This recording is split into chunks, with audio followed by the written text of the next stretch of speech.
Hey there, welcome back to Well-Oiled Operations.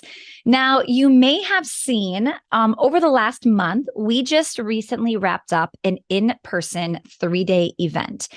And it was amazing. It was definitely like those events are so much work for my team. I always act like it's like having a baby.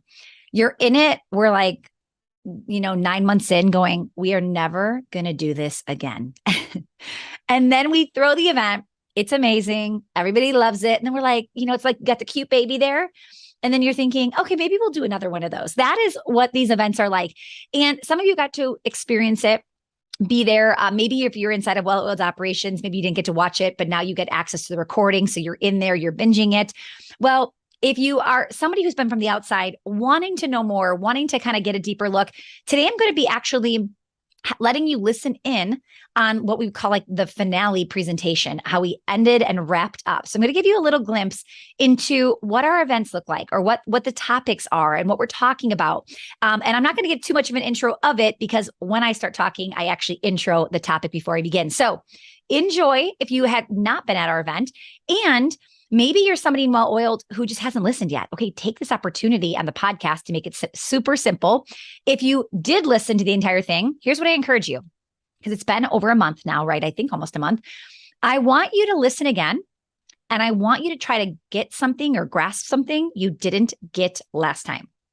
Trust me, you drank water out of a fire hose, and there's no way you could have grabbed everything. So what can you get this time that you didn't get last time? All right, there's something here for everyone. Okay. I don't know if you heard, but my finale speaker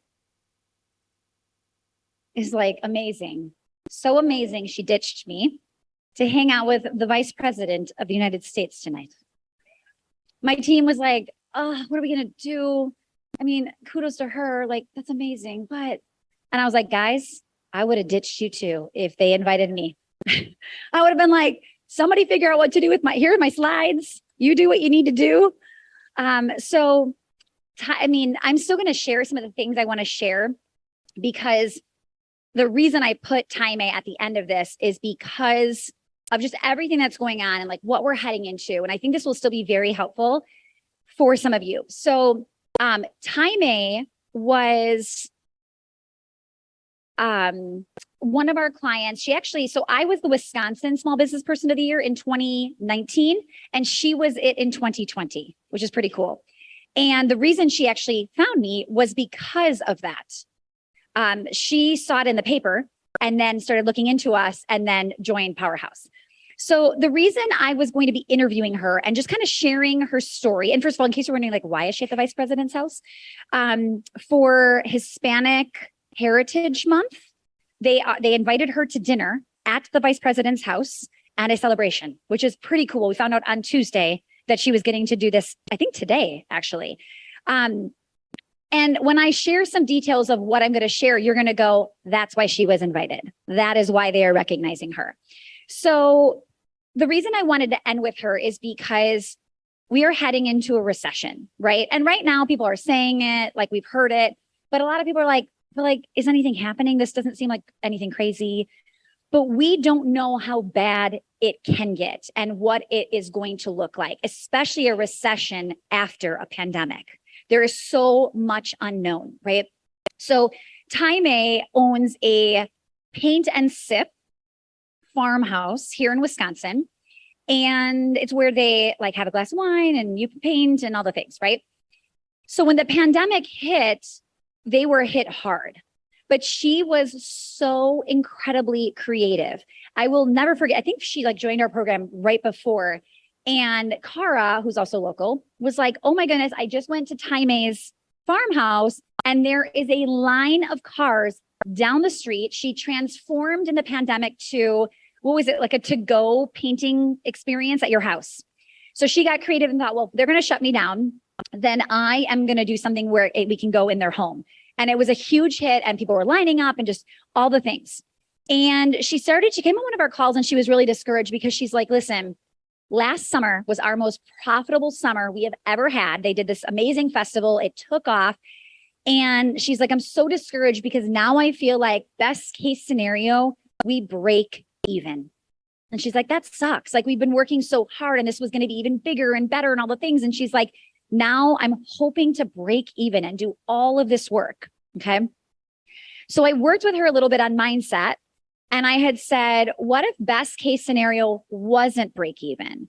What if you still had your most profitable summer ever? Right. And it's so funny because that had never crossed her mind. Like, it wasn't not even something she was considering. She just assumed this is not going to happen. I will not be able to do this. Okay. And as we started to work through an option, so I think this was Brenda yesterday that was like, could I double my revenue next year? Right? Like, I don't know. Is that just crazy to think I'm going to do it 3 years in a row?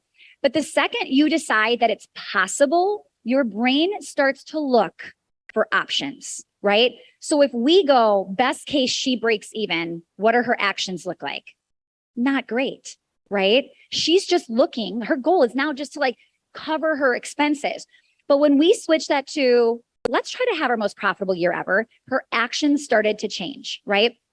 Now, in a recession, some of us will get creative, and some of us may need to be looking completely outside of the box of what it is we're creating.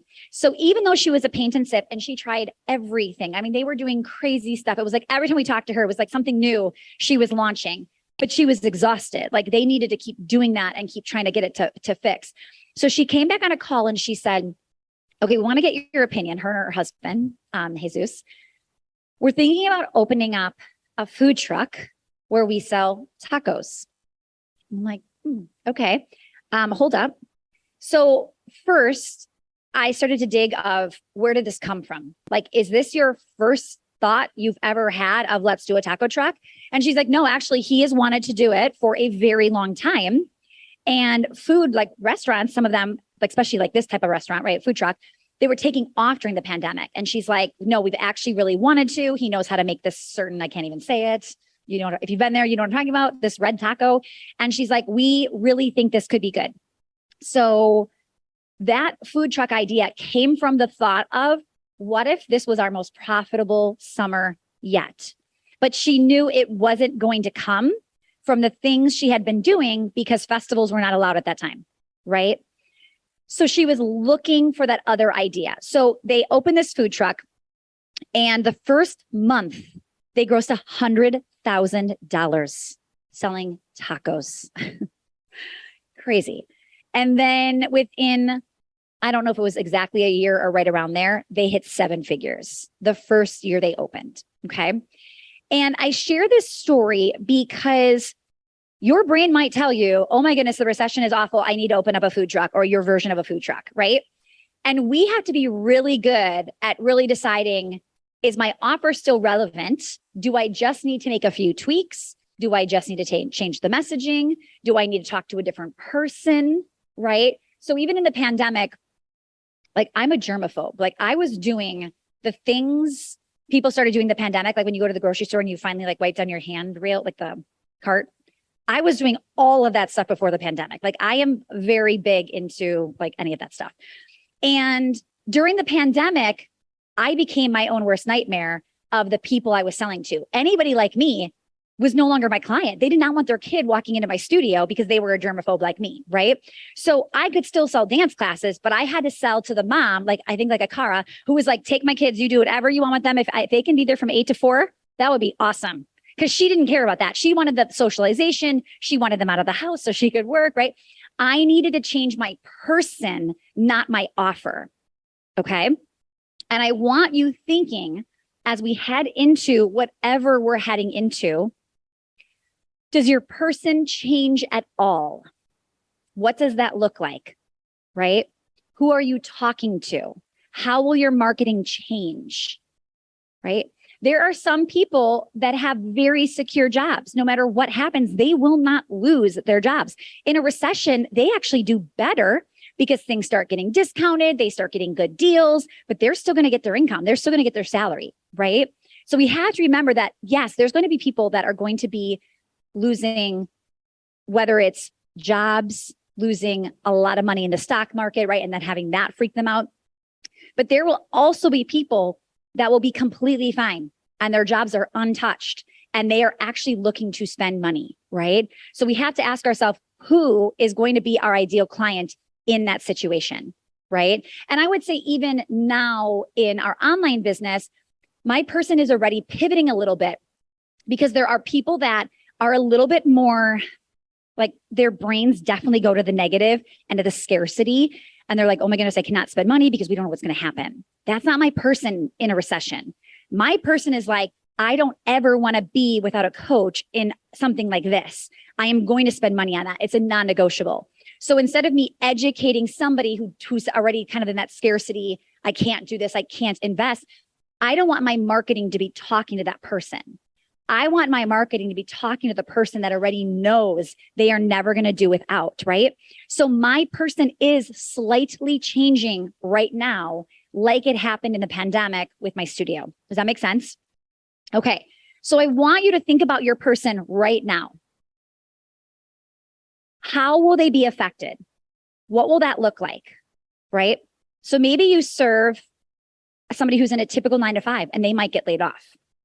Right? Maybe you serve business owners and those business owners might be nervous that their people are going to start to get laid off. Do you see what I'm saying? Who are you serving? How will they be affected? And how will you, I guess, who will you talk to? And how will you talk to them differently? Okay. Does anybody know their person drastically changed or pivots? Yeah, Karina. Can we get Karina mic? I'd love to hear this. Kara's got one. Perfect. And this is really, if you have never thought about this, this is big. This is a big deal for us. So we go after the 50 is our average age group, right? We've started to attract 35 and 19. We have a 19-year-old in the program. Wow.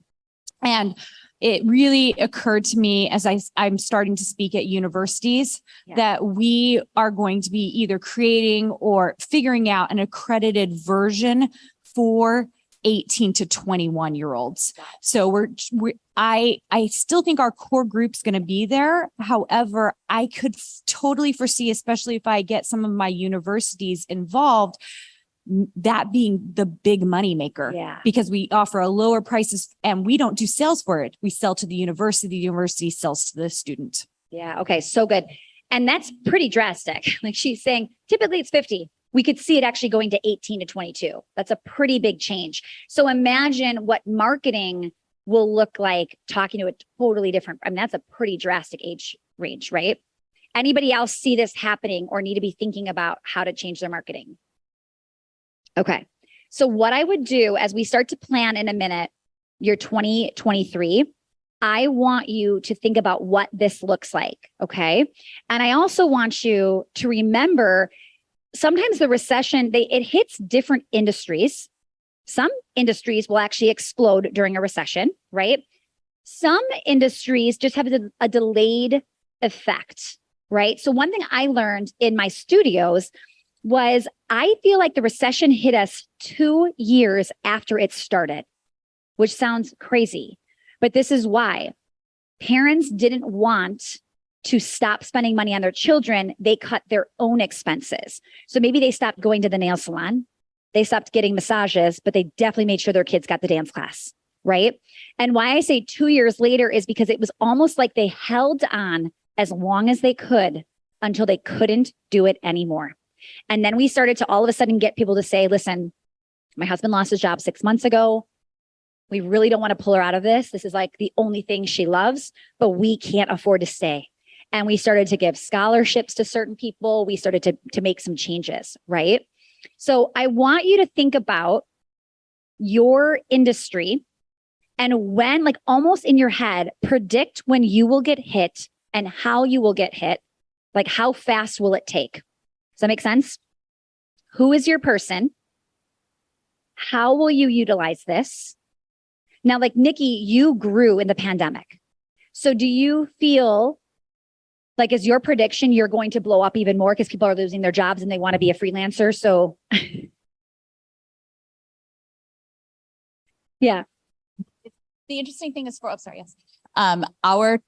the people that we teach, copywriters and freelancers, do well during their session. So it's interesting, like you said about the mindset, is we do have to do a little educating of everybody else is getting scared. This is actually a good opportunity for you. So our messaging definitely has to change. It has to change. Because if you don't tell them, they're going to be like, oh, I didn't even know that. I just thought everybody was doing bad in a recession.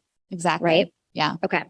And I will tell you this, we are ready. This past week, somebody reached out to us. I said to Kent, oh my goodness, I have the craziest opportunity. And he was like, no, we don't want to do anything more. Like, please. Like already something is happening where, and I don't know if it will happen or not, but like conversations have already started of like, hey, listen, we'd love to sit down and talk to you. I'm like, okay, this is like a local opportunity. There could be amazing opportunities for you. It becomes like survival of the fittest, right? You will lose a lot of competitors in a recession. Right? You're hoping you do, and you're hoping you're not the person that goes out, right? You're hoping that you are the one to stick around. So I remember even when some studios were closing, they would call us up and say, hey, we sell shoes and leotard. Do you want to buy them? We'll sell them to you for less than we paid for them. So we started to acquire the retail at very, very low costs that we could keep selling. Like we definitely benefited by, I should say it hit us. We still grew. We would have grown a lot faster without it, right? But as competitors started to feel it, we started to kind of gain some momentum from that, right? So I also don't want you thinking, oh my goodness, this is a horrible time. I want you looking for opportunities. I want people to think of you when maybe they're your competitor and saying, hey, I've got a list of this many thousand people. Do you want to buy it? Or do you want me to, like, imagine if somebody was closing and you said, listen, I will pay for you to send out an email promoting me and talking about my business, and I'll give you a cut of anybody you send our way. Yeah. Like you've got to get creative because guess what? They are not going to be creative. They're thinking we're closing. I've lost everything. It's over. And you could say, actually, you have some valuable stuff here. That email list you have, that address list, I would be willing to buy it. I would be willing to pay you to share, hey, you should go here. So don't think that this is going to be this horrible negative thing where it's going to massively impact you. It could impact you in the best way possible, right? So you've got to look for opportunities, but you won't look for them unless you truly believe it's possible. It's an option, okay? Anybody that's looking to maybe buy real estate, get a building, rent a really great space where they're just going to be looking for anybody. I will tell you, in my nail salon, when I knew it was kind of ending, my first thought is like, how am I going to find anybody that wants to open a business and get a rental space right now? I was a little freaked out. Thankfully, they found somebody to say, hey, they actually want our lease and keep it a nail salon and it's just new management. And I'm like, yes, please. Like I would have done anything to keep anybody in that building as the landlord. Right? So be negotiable, really be thinking about that kind of stuff. Also, this is another thing. Be careful who you do business with in a recession. Okay. So our biggest thing that we would just never have known is we were building a building in 2008. And in the middle of the roof going on, the roofers went out of business. Okay. Steel roofs on a commercial 9,000 square foot building are not cheap. And what happened was nobody wanted to come in and take the rest of the job because they're like, we can't guarantee their work. We can't guarantee that they're going to leak, that they're going to, right? And you're going to come after us saying my roof is leaking and it's not our fault. So it was a nightmare trying to find somebody to want to take on that job. Okay. And because of that, we did not get a great guarantee because they couldn't guarantee somebody else's work. So when people are talking about, oh, go here, it's cheaper, or go do this, it's, you'll save money there. You want to make sure you're only doing business with people that you believe are going to go be here long after the recession is over. So be careful who you're working with and who you are hiring. A lot of times people try to be cheap in a recession because, right, it makes sense. You're thinking, I might not make as much money. I'm going to have to spend less money. So you start looking for deals. And sometimes deals are on businesses that you're working with or softwares or web designers. And then the web designer just takes your money and says, I'm not doing this anymore. And you're out with no website. So I want you to be super careful as you're thinking about who you're going to be doing business with and what this looks like. I believe you can get great deals with great people. Just don't get a great deal with people that are just looking to get money and get out of here. Makes sense? How many people were in business in 2008? Wow. Okay. Nikki's not sure. What year is it? Okay. I would love to hear, was there anything that I have not said that you can think of, you saw, you were surprised by? Every industry is so different. Can anybody think of anything else to be prepared for, to be thinking about, something you learned, something good that happened, something bad that happened that you will never do again in this one because you're ready? Yeah. One of the things we teach, because I've seen these recession times happen so much in the design industry, and we always have a bounce back, is everybody stops designing because they're not making any money. And we do the opposite. And I was a designer during that time period for the 2008. So I owned my own business and I went above and beyond. And I think I came out with, I want to say 500 designs that year. So then when it bounced back, I had so many designs on the market. Guess who came to me? That's one of the things that propelled my design business. Everybody else stopped. Okay. And I would say that's the number one thing I saw was people pulled back. And the people that leaned in were the ones that came out on top. Cool. Anything else? Yeah. Mindy, I'm going to back up to you. She's right behind you. Yeah. Thank you. In 2008, I was in sales, direct sales, home sales, not a Tupperware lady, but close. And I was last man standing, because of knowing my audience and how they were going to change, marketing to them differently, using different words, knowing that they needed to hear a couple different things. They were the taco truck. It didn't look exactly the same as it had before that. And I was last man standing. I was the one. So did revenue end up being greater or did it just keep you alive? Well, it was greater because it was hard. Because I really was the last one. Okay. So you ended up doing better. So revenue increased. Yes. Yeah. Did I work harder? Yes. Because there were way more clients, there were more clients. So I worked harder, but it was that really changing the hook. Yeah. What you said about, you don't want the people who are in the scarcity mindset right now. And that for me, it's the exact same thing for my clients right now. I want somebody who already knows mindset's the foundation. And they're not going to stop working on that to get through. And it was the same thing. It was changing that hook about what the transformation got to be in buying this freaking thing for your house, Yeah.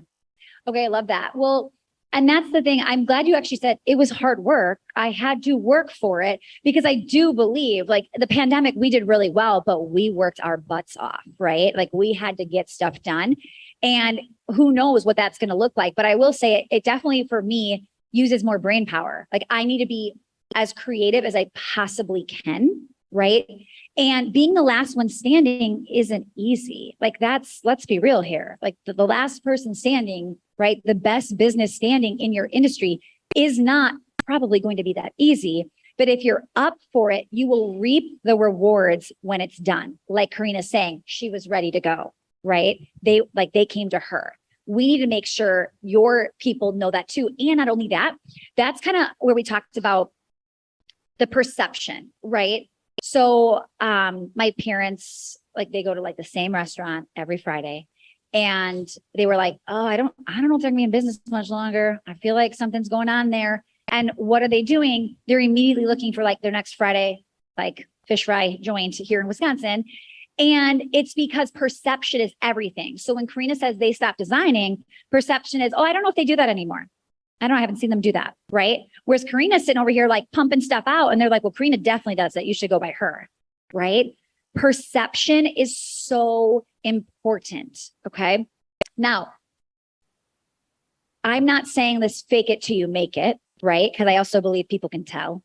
People can tell. Rach and I were talking about how when you need money, people can feel it, right? And we were talking about Alita and Rachel said, why do you think she is so successful? And I said, because every time I talk to her, and she's we'll be private, one-on-one. And I'm always I won't judge you. You can tell me anything. If you want a private plane, that's totally cool. I won't say anything. And she's like, no, no, no, I just want to help people. Like, I know I can help people. And I'm like, that's why she's so successful. She has never once said, I want to make a lot of money, right? She is always thinking about how she can help them. So people can feel that energy. So when I say perception, please do not inauthentically fake it and act like everything is great, right? But continuously hone your craft, right? This can be a great time to get better at the people that are going to be with you forever, like in getting them, investing in them, getting them well trained, making sure that you really truly are like ready to go when times are good as well. So think about how we're talking about mastery for ourselves and in our business, but like every one of the people on your team, like what is their mastery in your business? What could you be working on them to get them so like in that zone of genius, right? So when things are amazing, you can feel so confident in what it is you do. Okay. Anybody else want to share? Yeah. Can we go here and then here? Thanks. Yeah, I love what you're saying about the looking for people who have the growth mindset. But I also just wanted to talk about the fact that it's still going to be scary. Like we will still be in that growth mindset, and it is totally fine to still be like, all right, what am I going to do? I'm going to be really scrappy, and to still be like, okay, even I was doing gangbusters in the pandemic. Yeah. Bring it. No, I'm just kidding.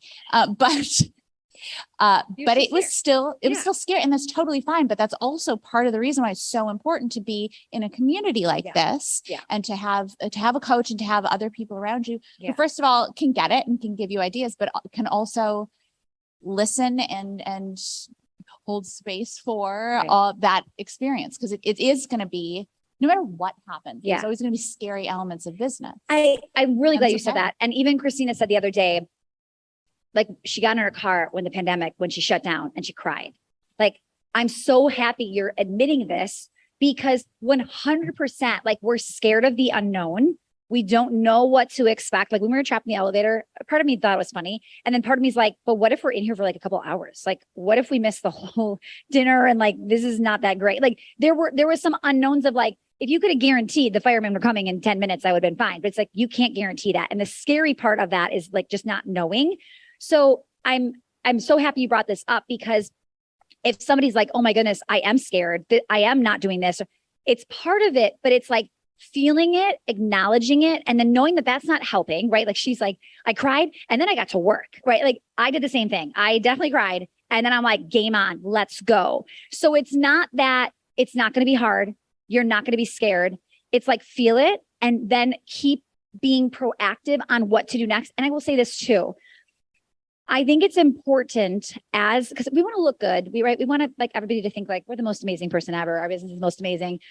But I do think it's important to say in a productive way, guys, business isn't going well. Here's what happened. Help me get out of this funk. Like I want to be positive. I know there's more out there. So I'm not looking to complain. Like, help me get through this. What could I do? Right? Versus you get the people that it's like, oh my goodness, how much more are we going to hear this negativity? She's not wanting to get better. Like he's not trying to do anything. So just know like, it's okay to be super honest and say, this is not good. This is what happened to the business this month, but I am open for suggestions. Like who's got ideas? What are you guys doing? Right? So just know like there's a way to still be honest and truthful. And sometimes just hearing this isn't how bad, but we know this is true. Sometimes just hearing like, okay, good. Your ads aren't working. Neither are mine. It makes me feel way better, right? Like you just feel better when you're like, it's not just me, right? So I think it's important to be able to say, it was not fun. I worked my butt off and I was scared, right? So thank you for saying that. Okay. I don't know if I felt the recession as hard as others. I was a little bit more smaller potatoes at that time. I was started having children at that time. So the risk wasn't maybe there. Yeah. But I've felt a number of challenges since that we wouldn't label as recession, but you go like you go in and out of awesome and challenging. And I think I just know that I will always weather the storm a little longer than most. I don't know if it's a stubborn trait. Like I'm just stubborn. Like, what do you mean by that? Like I will just always hang on a little bit longer. You know what I mean? Like In a good way? In a good way. Oh, good. Okay. I Yeah. thought you meant like you would hold on to the negativity a little longer. I was like, No, wait, no, no. okay. I will Let's just fix that. hang in there longer than Yeah. most. And I think that's what's And why do you think you do that? What is the thought you're thinking that makes you hold on? because I maybe don't want anybody, I want to prove other people wrong. Yeah. Yeah. Maybe a little bit. Maybe it's a That's fine. prideful If, thing. if it's working for It's you. an ego thing. Maybe, Yeah. I don't know. But it's just, I just know it's going to click. It's Yeah. going to turn. Yeah. And then I can't remember where it was, but somebody said, sometimes in my head, I go to what is worst case scenario? Mhm. And it's never that bad. Yeah. You know what I mean? I'm healthy, and like worst case scenario isn't always Yeah. that bad. Yeah. I love that. I just watched the movie Halftime on Netflix, maybe with Jennifer Lopez. Anybody see that? Okay. I thought it was so good. Did you think it was good or no? Should we not recommend it? I thought it was good. Oh, Michelle doesn't know. Okay. So here's what I loved about it. I actually liked seeing JLo try something and not get it. And like, be like, oh my gosh, like we sit here and we think like her life is so amazing. She gets everything she wants. And she's showing how like she's been in like a gazillion movies and it's never been up for the Grammy, the Oscar, you name it. And then they show like she's finally nominated for something. I don't know what. And you're like, oh, she's going to get it, right? Like this is why they made the movie. And it's like, she doesn't. And then it's like, oh, but she didn't get that, but she's totally going to get the Oscar, right? And then she doesn't get nominated for the Oscar. And then she gets the Super Bowl thing, but she has to share it, which I wouldn't have thought anything of it. And she was like, it was the biggest slap in the face ever. Like everybody always gets to do the show and gets to do it on their own. And I'm not good enough to do it alone. They thought I needed to like headline with somebody else, right? I really encourage you to watch this documentary because it just shows you like she has a lot, but there's a lot she doesn't get that she wants, right? And I think for us, we talked about on Tuesday that entitlement sometimes of like, but I've worked so hard. Like I've done so much. I should be getting this. And it's like, listen, that's not the reality of business, of life, right? We work really hard and we don't get everything we want to get. But when you watch, like, put it away, go to the next thing, right? And the next thing, it's the attitude of like, I like what you said about, I had said like the uncertainty of like when it is, but what you were saying was, but I am certain it will turn around. So we don't know how long it's going to be. We don't know what it's going to do. We don't know how it's going to affect us, but we can be 100% certain there will be a moment where it's done and we're back, right? And I think if you can hold on to that thought, right, it's going to be a whole lot easier to be like, this is it. This is part of it. It's not going to be easy, but it can be really, really rewarding. All right. I am going to cut it right here. There was more there, but that is just for the guests at the event. Or if you're currently a Well-Oiled Operations or Powerhouse member, you can just go into your portal and you can actually access the entire 3-day event. Or anybody thinking about joining, you're going to get immediate access to the entire 3 days as well.